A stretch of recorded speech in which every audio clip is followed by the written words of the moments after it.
Ciao a tutti ragazzi e bentornati qui sul canale. È da un po' che non mi faccio vedere, perdonate, ma devo trovare gli argomenti giusti di cui parlare, quindi ci vuole sempre un po' di tempo. Però adesso sono qui.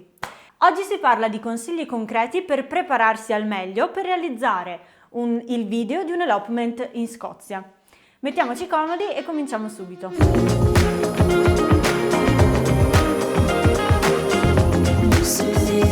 Abbiamo deciso di realizzare questo video a seguito di un'esperienza che abbiamo fatto qualche settimana fa. Infatti a metà ottobre siamo volati nel magnifico Regno Unito per realizzare il video di un elopement in Scozia, nella zona di Glencoe e nelle Highlands. Era la prima volta che lavoravamo in questo paese per creare questa tipologia di contenuto. È stata un'esperienza davvero pazzesca, è stato bellissimo, abbiamo visto dei panorami stupendi e conosciuto persone meravigliose, però ammetto anche che non è stata un'esperienza sempre facile.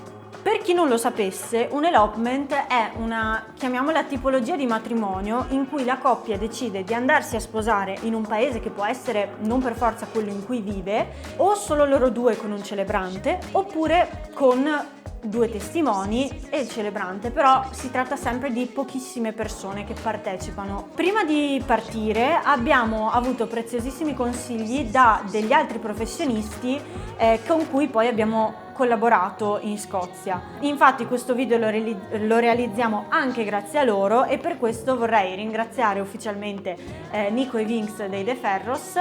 Se non li conoscete e volete guardare i loro lavori, vi lascio il link in descrizione.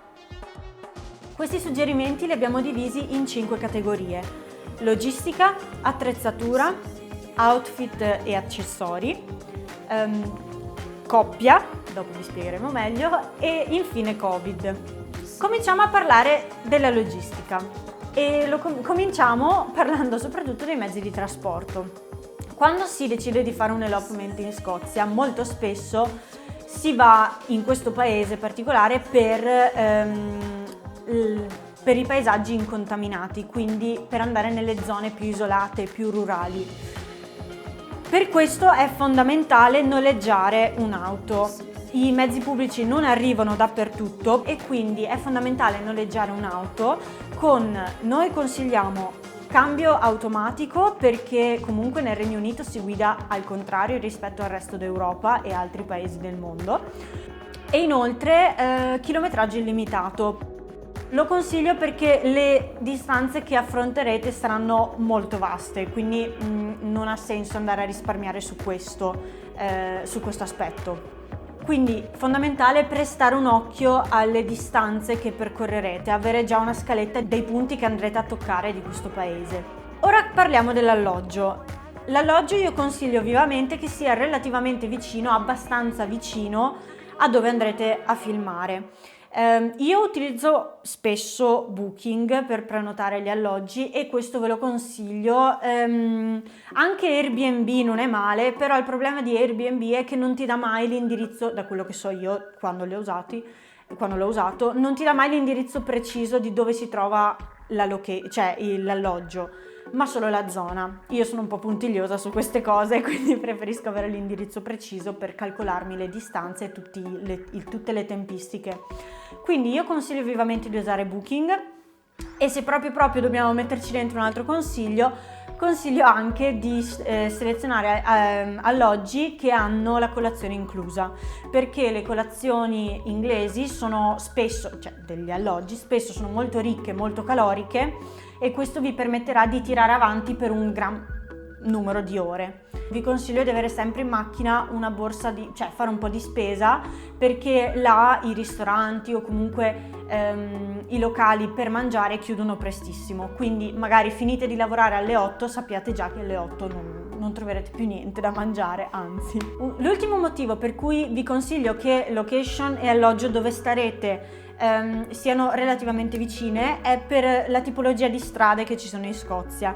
Nelle zone più estreme, quelle più isolate, le strade sono a monocorsia, quindi c'è un'unica corsia con ogni 100 metri una piazzola tipo di sosta per far passare le macchine che arrivano dal senso opposto.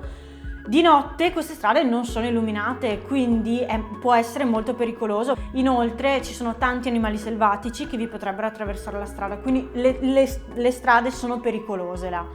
Parliamo di outfit e accessori, ma non parleremo di moda, parleremo di praticità. Il clima in Scozia, noi siamo stati per carità in un periodo autunnale che si avvia verso l'inverno, però la Scozia non è mai tanto soleggiata. Il clima è molto variabile, può cambiare veramente da un minuto all'altro. È sempre coperto, c'è sempre un po' di pioggerellina o comunque piove spesso e il vento in molte zone è impetuoso. Quindi non è un clima facile con cui lavorare. Darà un mood epico al vostro prodotto, però bisogna essere preparati per saperlo catturare al meglio e senza danni.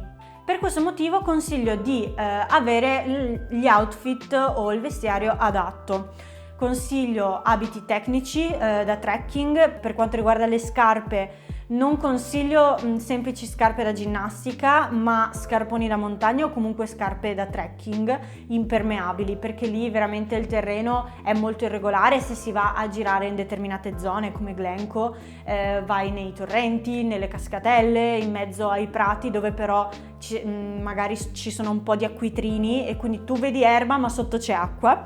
Quindi è importante avere vestiario impermeabile, tecnico e che possa aiutarvi contro il freddo e il vento. Anche perché si scivola spesso. Si scivola molto spesso. Simone è testimone, parla per esperienza.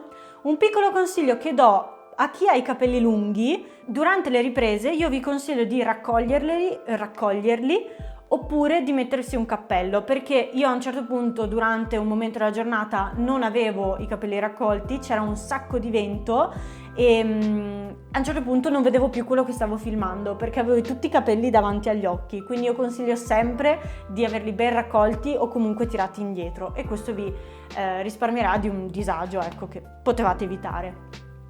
Adesso parliamo della parte un po' più tecnica, ovvero l'attrezzatura. Farei mio il motto less is more, ovvero è importante viaggiare leggeri quando si fa questa tipologia di lavoro. Uno, perché comunque se devi andare in aereo e mettere l'attrezzatura nel bagaglio a mano, cosa che è sempre consigliabile fare, avrete un peso definito, ma più che altro perché si tratta di attraversare in alcuni momenti a piedi territori, appunto, cioè terreni, come vi dicevamo, un po' impervi, un po' non semplici, ma magari scalare delle salite oppure arrampicarsi, esatto, terreni insidiosi. Per questo io vi consiglio di viaggiare abbastanza leggeri. Poche lenti essenziali, noi abbiamo usato molto il nostro 25 Zeiss. Se volete una recensione o volete un video più approfondito riguardo a questa lente, fatecelo sapere nei commenti. Quindi, detto questo, lenti essenziali, evitare monopiedi, cavalletti, piuttosto cercare di lavorare di più a mano libera, cercando di essere comunque stabili. E consiglio anche corpi tropicalizzati. Può capitare che cominci a piovere e l'attrezzatura si bagni, quindi per evitare qualsiasi danno è meglio andare preparati. Io vi consiglio di avere sempre in tasca un panno per asciugare la lente, perché il paraluce o comunque degli accessori protettivi sono utili, però comunque vi assicuro che la lente in qualche modo si bagnerà. Infine, parlando dell'audio, consiglio vivamente di avere dei microfoni con filtri antivento per evitare che quest'ultimo vada a intaccare la qualità dell'audio che state registrando, per fare in modo che non sovrasti le voci magari che state registrando. Penultima categoria, la coppia. Vi consigliamo di parlare con loro anche per accordarvi, per confrontarvi sulle condizioni meteorologiche che troverete là. È bene accordarsi con la coppia sul tipo di outfit che indosseranno, in modo che piacciono sia a loro che a voi, ma soprattutto che siano preparati contro il freddo, perché una coppia infreddolita e bagnata si stanca presto, quindi magari vi eravate fissati di realizzare delle scene mozzafiato epiche, ma non ci sarà il tempo di realizzarle. Un paio di dritte che possiamo darvi per risolvere questa questione potrebbe essere: innanzitutto, al di sotto degli abiti avere dei calzettoni termici, le scarpe che siano impermeabili anche per loro, scarponcini, scarponi sotto il vestito, tanto non si vedranno. e inoltre di procurarsi avere a portata una coperta che può aiutare contro il freddo e fare anche da oggetto scenico, che fa sempre contesto e non è mai brutto da vedere. Quinto punto, ultimo, è quello inerente al nostro amato Covid. Allora, io ho lasciato in realtà questo punto per ultimo perché spero vivamente che questa disgrazia sia solo un lontano ricordo nell'immediato futuro, cioè nel prossimo futuro. Però è giusto parlare di tutto. La cosa più importante da sapere è che è fondamentale tenersi aggiornati quasi giornalmente sui siti dei governi, quindi è importante prestare attenzione al fatto del vaccino, tamponi, quarantene, eccetera. In Regno Unito adesso c'è questa necessità di acquistare, prima di arrivare là, dimostrare che si è acquistato un kit per farsi il tampone il secondo e l'8° giorno in Scozia. Noi siamo stati meno di 10 giorni, quindi abbiamo fatto solo quello del secondo giorno, però è un kit che vi arriverà in un determinato giorno che specificherete voi, con tutte le istruzioni del caso. Attenzione, perché io pensavo che, per fare questo tampone bisogna registrarsi in un sito particolare che ti dicono loro, per poi ottenere i risultati del test, perché voi avrete questo kit, dovrete farvi il tampone e poi rispedirlo in laboratorio. Occhio, perché tipo noi volevamo fare i tamponi molto presto la mattina, praticamente durante la notte, perché poi dovevamo partire per andare alla location. I siti dove dovevamo registrare i risultati e insomma registrare il nostro tampone erano chiusi perché lavoravano solo in orario lavorativo. Quindi bisogna prestare attenzione a tutte queste piccolezze che possono essere fastidiose, però se preparati e se cercando di rimanere il più aggiornati e il più preparati possibile, vi assicuro che è tutto possibile. Occhio al Passenger Locator Form, che è un documento che dovete fare assolutamente per viaggiare adesso di questi tempi. Bene, siamo arrivati finalmente alla fine di questo video. Spero di non aver parlato a vanvera e di non aver tergiversato troppo, e spero soprattutto che i nostri consigli possano essere utili per voi che state guardando. Io vi ricordo che se il video vi è piaciuto e soprattutto l'avete ritenuto utile, di supportarci mettendo un like oppure commentando se avete altre domande o soprattutto se avete altri consigli da aggiungere ai nostri. Vi chiedo anche, se vi va, di iscrivervi al canale. Io vi ringrazio ancora e ci vediamo al prossimo video.